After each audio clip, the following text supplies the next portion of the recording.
la mia amica Vincenza Vacanti, premiata anche lei questa sera qui al premio L'Arte in Versi con una poesia dedicata al Natale che porta come titolo Un nuovo Natale. E allora ascoltiamo questa poesia.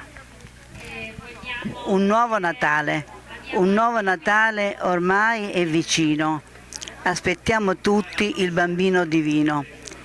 Facciamo tutti progetti nuovi. Per parenti ed amici compriamo dei doni. Quando sarà finito il Natale avremo tutti più cose da fare. Dovremo creare un mondo migliore, un mondo dove trionfi l'amore. Vincenza, tu hai pubblicato recentemente la tua prima sillogi di poesia che fra l'altro abbiamo presentato ad Altavilla Milicia, Sì, e stai scrivendo tantissime poesie, stai partecipando a tanti concorsi letterari ricevendo dei bei premi, molti riconoscimenti. Sì, sono molto contenta di questa mia attività perché in questi giorni scrivo molte poesie. Sì.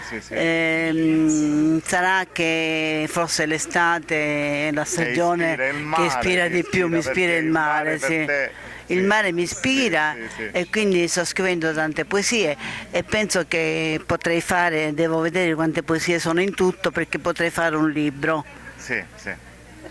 Sarebbe Continua a scrivere poesie e a regalarci tante emozioni. Grazie Vincenza e ti faccio un in bocca al lupo per la tua carriera di poetessa. Grazie. Grazie.